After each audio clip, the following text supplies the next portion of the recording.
The Buccaneers have promoted Josh Grizzard to be their next offensive coordinator. That and more on today's episode of Locked On Bucs.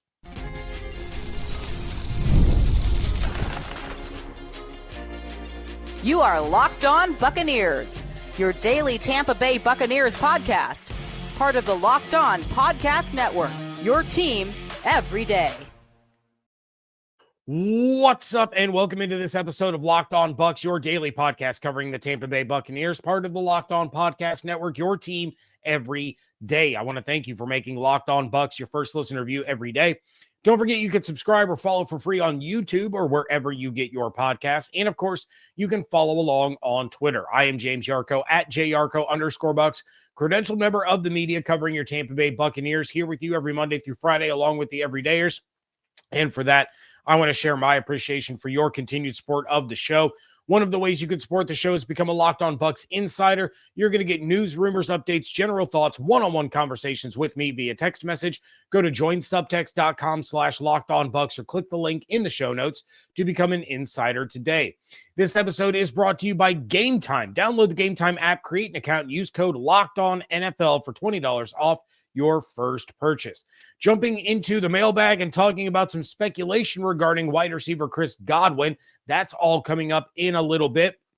But let's start with the big news, and that is that the Tampa Bay Buccaneers officially named their new offensive coordinator. Over the last two shows, I did a deep dive on all the different candidates that the Bucs had interviewed so far, and sure enough, they land on the lone internal candidate that they interviewed, and that is, of course, Josh Grizzard, who I will likely refer to as Jay Grizz from this point forward. Shout out to the fantasy footballers. But Grizzard was the pass game coordinator and third down specialist for the Buccaneers last season, and now at 34 becomes their fourth offensive coordinator in the last 4 years. I'll touch on some of the things that I talked about on yesterday's show for those that may have missed it. If you did miss it, go back, check it out. I talk about Grizzard through the entire first segment, about where he was, where he came from, all those different things.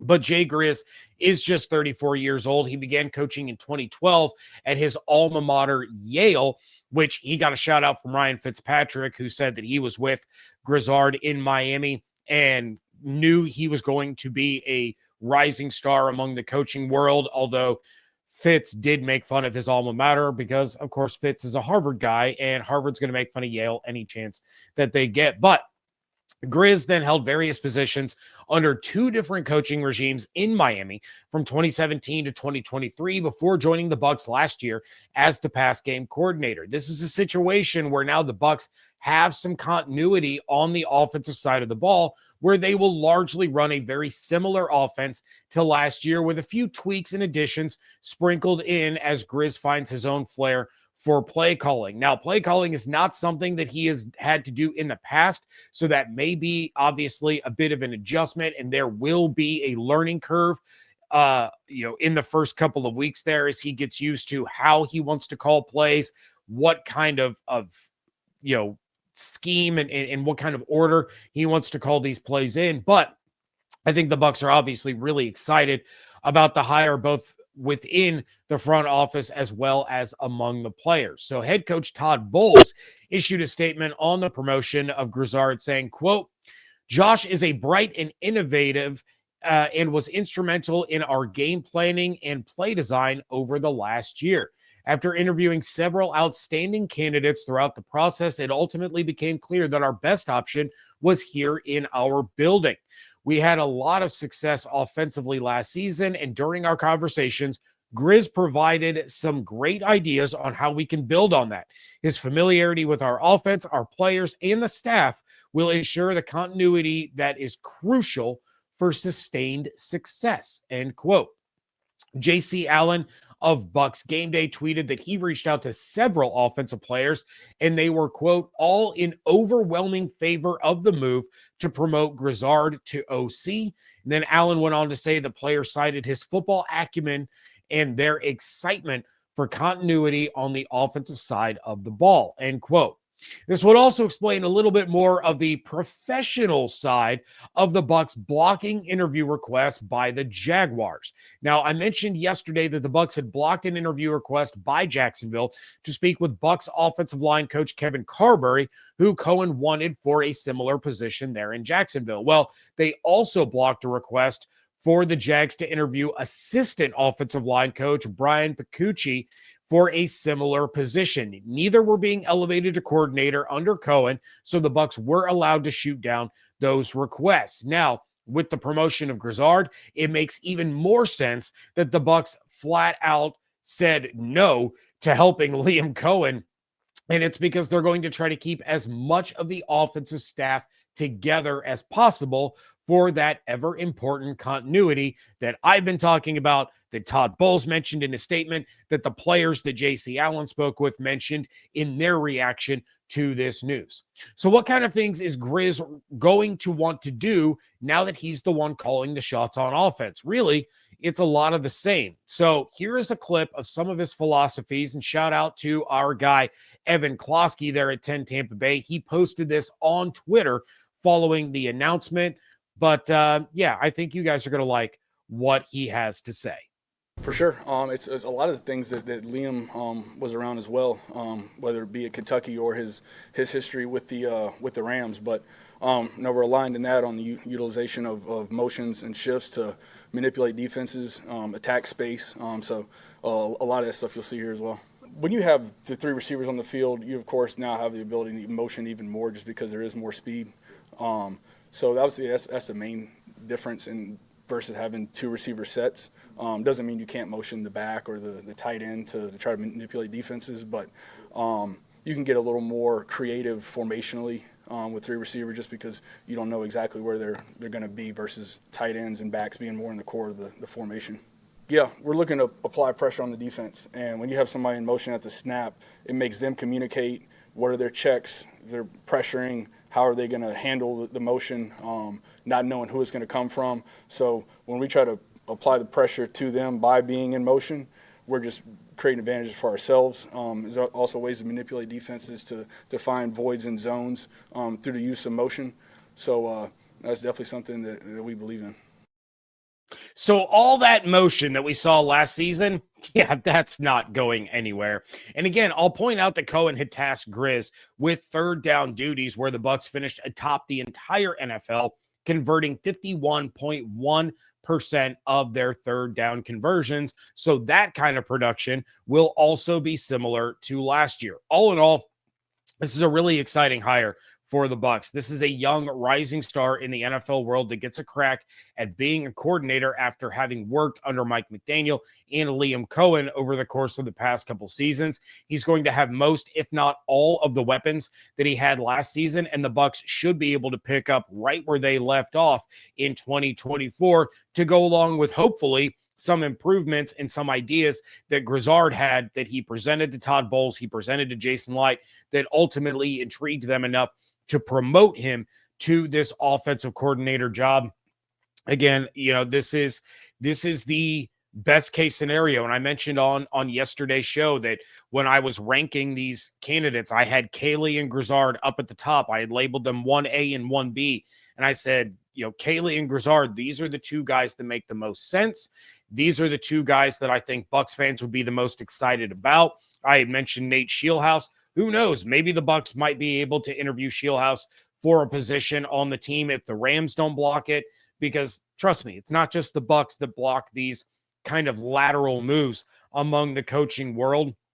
But, those were the two guys, Caley and Grizzard, that were the most exciting, and Grizzard made the most sense as far as building off of what they did last year and not having to come in the offseason during OTAs, during mandatory minicamps, and having to learn an entirely new offense all over again. Speaking of offensive weapons, we have the latest on Chris Godwin. That is coming up next on today's episode of Locked On Bucs, part of the Locked On Podcast Network, your team every day. Attending NFL playoff games is an unforgettable experience that brings fans together. I remember last year's divisional round in Detroit being one of the loudest environments I have ever been in, and I've been to over 40 concerts. I have sat right next to the speakers, and it wasn't as loud as it was in Ford Field. My ears were ringing for a few days after that game. Game Time has a new feature called Game Time Picks that makes getting tickets for events even easier. It filters out the fluff to show you only incredible deals on great seats, so you don't have to waste time searching through thousands of tickets. And while I wasn't attending a playoff game, I did recently use Game Time Picks to find tickets to an upcoming concert. Browsing through deals was simple, and I found great value for all kinds of seats around the venue. The super deal that I landed on was especially impressive, offering the best value for the event. The app's features like seat views before you buy and all-in pricing with no surprise fees at checkout made the experience smooth and reliable. Plus, the on-time ticket delivery and lowest price guarantee gave me peace of mind when getting my seats. Take the guesswork out of buying tickets with Game Time. Download the Game Time app, create an account, and use code LOCKEDONNFL for $20 off your first purchase. Terms apply. Again, create an account and redeem code LOCKEDONNFL for $20 off. Download Game Time today. Last minute tickets, lowest price guaranteed. Thank you again for making Locked On Bucs your first listen review every day. The new Locked On NFL is here, and it's 2 shows every day. You got the Madman Tyler rolling, kicking off your morning. Then you can stop by the barbershop with Tony Wiggins for some real NFL talk. Add in the Locked On local experts, and you get unprecedented NFL insight, hot opinions, detailed breakdowns, all in 30 minutes. It's the new Locked On NFL, and it's twice a day. So make it your second listen at the new Locked On NFL on YouTube or wherever you get your podcasts. Let's talk about Chris Godwin for a minute because, he's awesome. And Bucs fans all want to have him back next season. Well, the good news for all of you is I think the odds just increased that he returned based on the hiring of Grizzard as the offensive coordinator. Godwin was already on track last year to set career highs in basically every single receiving category. And it wasn't particularly close when it came to yards after catch, and touchdowns. He was well on his way to his first career double-digit touchdown season before suffering that gruesome ankle injury in week 7. Now he can get right back to work in the same offense where he was going to compete for a triple crown, or at the very least, he would have kept Jamar Chase from getting it. And let's be honest, with Godwin, the Bucs are beating the Niners, they're beating the Chiefs, and quite possibly they're beating the Commanders in the wild card round. As one of the top free agents in 2025 and widely considered the number 2 receiver on the market, the speculation throughout the league is that Godwin isn't going to go anywhere. According to ESPN's Jeremy Fowler, quote, multiple execs expect the Bucs to try and re-sign Godwin, who has that Bucs for life feel similar to Mike Evans, end quote. Now, while the first half of that quote is not earth-shattering, and he says that execs expect the Bucs to try and re-sign him, well, duh. Of course they're going to try and re-sign him. However, it's the line about being a Buck for life, like Mike Evans, that makes me believe that this truly has some legs. If this is the thought process ruminating throughout front offices across the league, there's a reason for that. This tidbit was on ESPN's top 50 free agent rankings that dropped earlier this week, while all of these execs are in Mobile for the Senior Bowl. Trust me, people talk at the Senior Bowl. That means that this has likely been a topic throughout the week in Mobile, which is why it is now a common belief among teams that the Bucs are not going to let Godwin go quietly. Now, I saw some discussion on Twitter about T. Higgins, who is considered the top overall free agent and then obviously the top free agent wide receiver this year. And the talk was about him getting $30 million a year or more. First off, that's insane. And whoever gives that dude north of $30 million is going to have buyer's remorse with the quickness. He hasn't played a full season since his rookie year, and he is certainly not on the same level as Justin Jefferson or Jamar Chase or Amon-Ra St. Brown. So it's going to be hilarious to watch some team give him north of $30 million a year and then watch it blow up in their face. But if Godwin is the consensus number 2 on the market, what would his value be? So SpotTrack has his estimated market value at $22.5 million on average annual value. That would make him the 17th highest paid receiver in the league. For reference, Mike Evans' deal was 2 years at an AAV of $20.5 million. So then you ask the question, would the Bucs pay Godwin more than they are paying Mike? The quick and obvious answer is, well, no, of course not. But that's not necessarily true, is it? Considering Godwin is coming off of a deal where he was making $20 million a year, whereas Mike's previous deal, he was getting just $16.5 million per year. So the Bucs have paid Godwin more per year than Mike Evans in both 2022 and 2023. So they could be willing to do it again.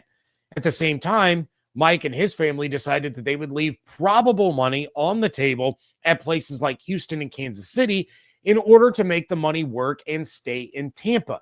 The same very well could happen with Chris Godwin. He and his wife Mariah just welcomed their first child, and this has been their home since Chris was drafted back in 2017. They may want to stay here with their friends, their football family, their real family, and leave some money on the table for the life that they've built in Tampa. And that just might be worth it to them. When you're talking about the difference between, $2 or $3 million a year, but you're still making north of 20, it seems like it's probably a negligible sacrifice, especially in a state with no income taxes. That kind of decision isn't for everyone, but it is certainly something to keep in mind.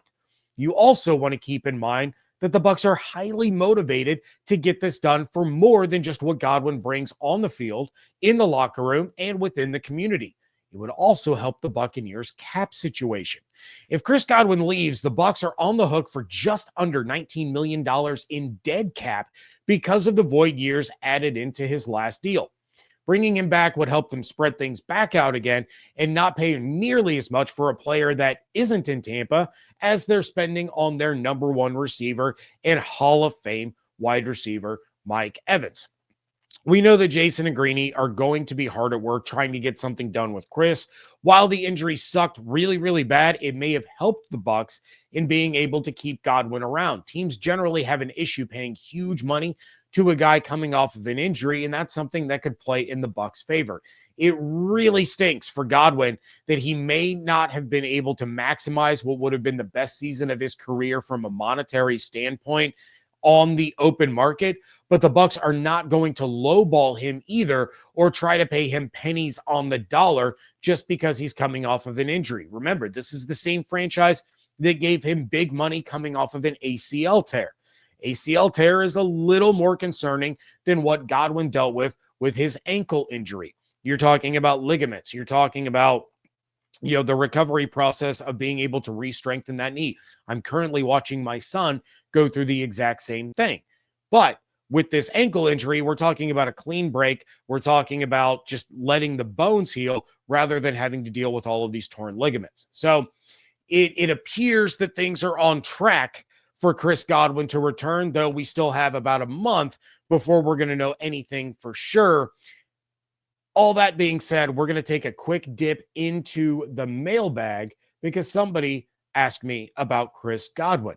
That is coming up next on today's episode of Locked On Bucs. The big game is almost here, and there's no better way to make it even more exciting than with PrizePicks, the best place for daily fantasy sports. With over 10 million members and billions in winnings awarded, PrizePicks makes it fun and simple to get in on the action. With PrizePicks, you simply pick more or less on player stats like total passing yards, rushing touchdowns, receiving yards, and for a shot to win up to 1,000 times your money.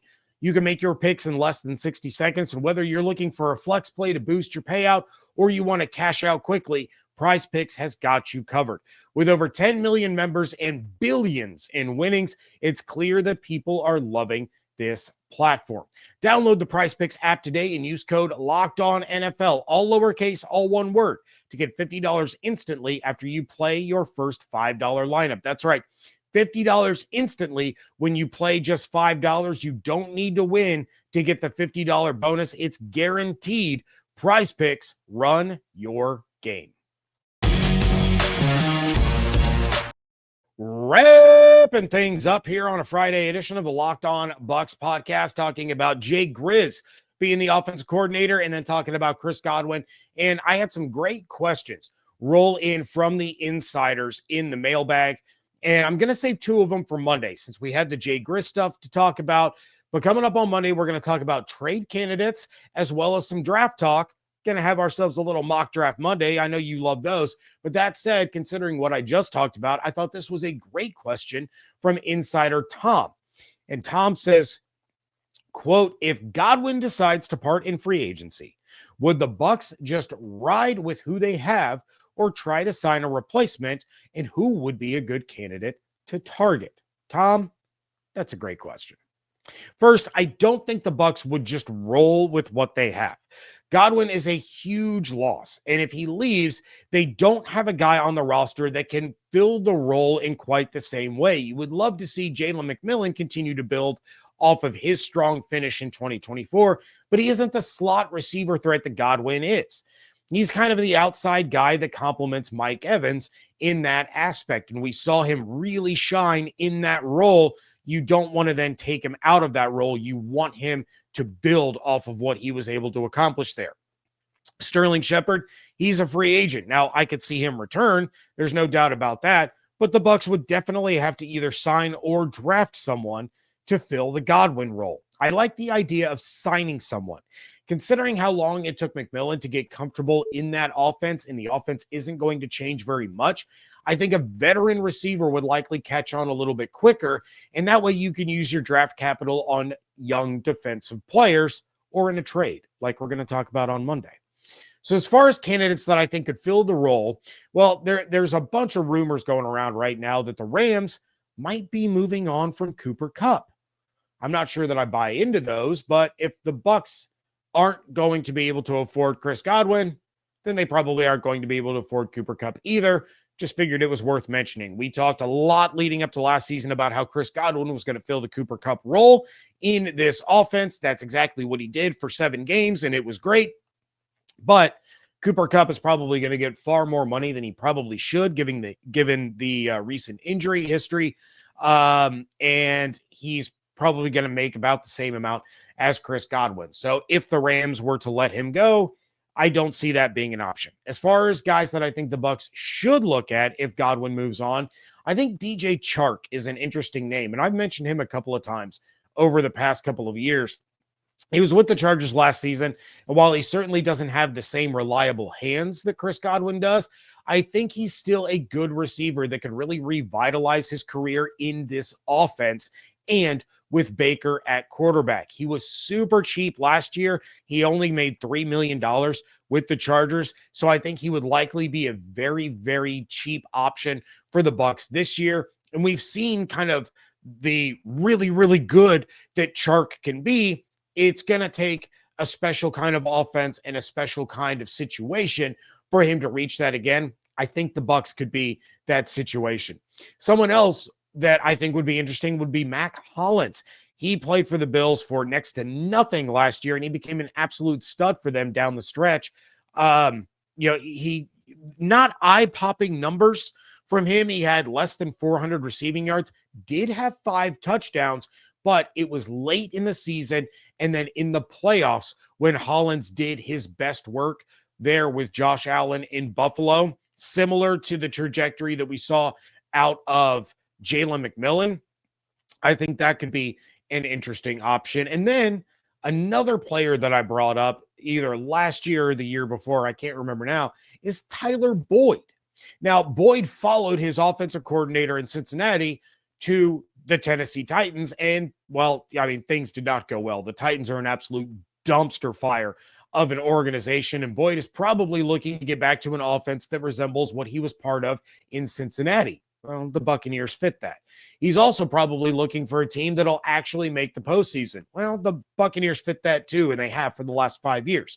He's going to look at a team that wants to pass the ball a lot. Last I checked, Baker Mayfield had 4,500 passing yards last season. So Boyd could really be an interesting fit along with Evans and McMillan in that Jay Grizz offense.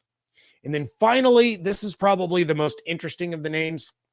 And There would have to be some hatchet burying in order to probably get this to work, given some Twitter exchanges that happened a few years ago. But Keenan Allen, I'm not sure he wants to stay in Chicago. He's coming down towards the end of his career, which is funny to say because he's the same age as Mike Evans, but he's also suffered a lot more injuries than Mike Evans has. He has dwindled a lot more than Mike Evans has.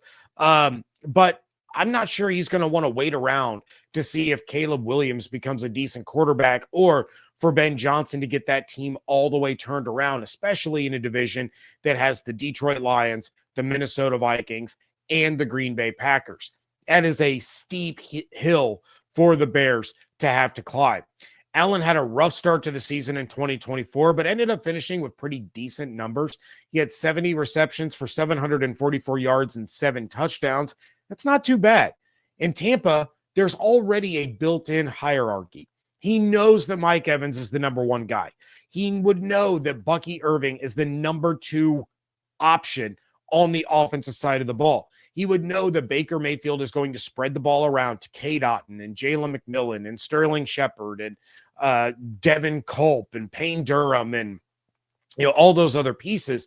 But he also knows, given the way that things went for the Bucs last year, there would be games where he gets double-digit targets.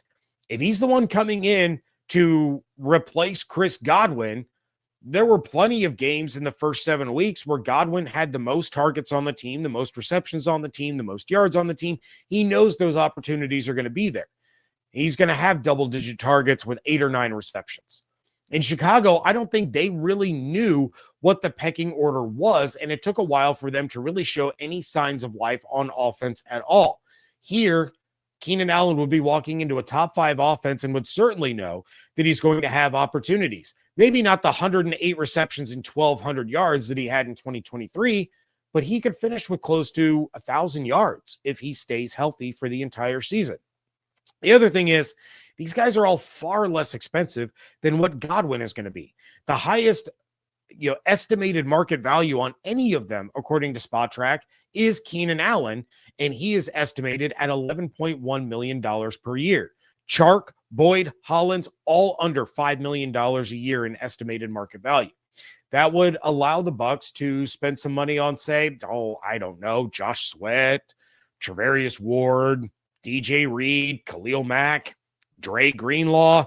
I'm just saying, worst case scenario, if Chris Godwin leaves, that the Bucs could get themselves a twofer with a solid receiver and a key defensive player at a position of need for the same price that they would spend on Chris Godwin. I would rather still have Chris Godwin, but that's kind of my silver lining, glass half full, approach to it's not done yet, and until it's done, there's a chance that Chris Godwin leaves. If he leaves, the Bucs could do some really interesting things with the amount of money that Chris Godwin would have cost, in addition to some of the other cost-cutting measures that they're going to have to take throughout the offseason, which would include, but is not limited to, the release of Jamel Dean, which will save them about $13 million. More on all of that coming up on Monday when we talk about top trade candidates and have ourselves a little mock draft Monday. But that is going to do it for this episode of Locked On Bucs. Again, shout out to Josh Grizzard. Congratulations on becoming the Buccaneers' new offensive coordinator. The franchise is hyped. The fans are hyped. The players are hyped. It's going to be a fun offense to watch. But please check out everything going on over on Twitter at Locked On Bucs, at @JYarcho_Bucs. Become a Locked On Bucs insider. Go to joinsubtext.com/LockedOnBucs or click the link in the show notes. And of course, make sure that you are subscribed on YouTube with those notifications turned on, as well as wherever you get your podcasts. Hope you all have an absolutely outstanding weekend. Stay safe, stay healthy, fire the cannons. I want to thank you so much for joining me right here on Locked On Bucs, part of the Locked On Podcast Network, your team every day.